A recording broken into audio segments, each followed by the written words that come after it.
the vapor density of a mixture containing NO2 and N2O4 is 38.3. ये vapour density given है mixture की जिसमें NO2 और N2O4 दोनों हैं. Calculate the moles of NO2 in 100 grams of mixture. अगर आपके पास 100 ग्राम मिक्सचर है तो उसमें NO2 के मोल बताने हैं. आपको फॉर्मूला आता है molecular mass is twice of vapour density. Twice of vapour density. अब जो ऑब्जर्व्ड यहां पे डेंसिटी है दैट इज 38.3. इसका मतलब जो मास ऑब्जर्व हो रहा है मोलर मास 38.3 ये बन जाएगा 76.6. ये तो ऑब्जर्व्ड हो गया.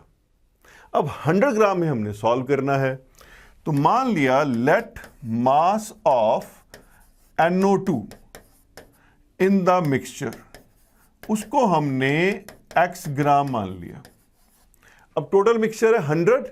इसका मतलब therefore mass of N2O4 in the mixture वो हो जाएगा 100 माइनस x. 100 माइनस x ग्राम. यही आ गया. अब ये इसका मास मान लिया, ये इसका आ गया. देखिए आप मोल्स में सॉल्व कीजिए.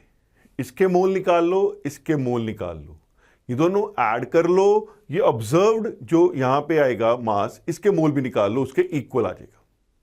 ये ऑब्जर्व्ड है, ये थ्योरेटिकल है, तो थ्योरेटिकल को ऑब्जर्व्ड के साथ इक्वेट कर देंगे. देखिए जो NO2 है इसका मोलर मास कितना हो गया हमारे पास?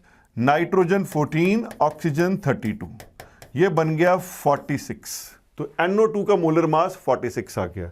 N2O4 उसका डबल है तो 46 इंटू 2 वो बन गया 92. वो बन गया 92. तो अब हम इसके मोल्स सॉल्व करेंगे.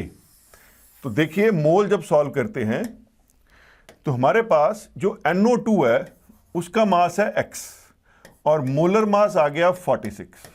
जो N2O4 है उसका मास है 100 माइनस x और मोलर मास है 92.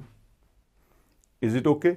अब जो हमारे पास NO2 और N2O4 की मिक्सचर है वो क्या आ गया? 100. Total mass of mixture is 100. तो डिवाइड बाय 76.6. अब यहां से x को सॉल्व करना है तो क्वेश्चन सॉल्व. अगर हम सॉल्व करते हैं x को तो ये आ जाता है 20.10 ग्राम.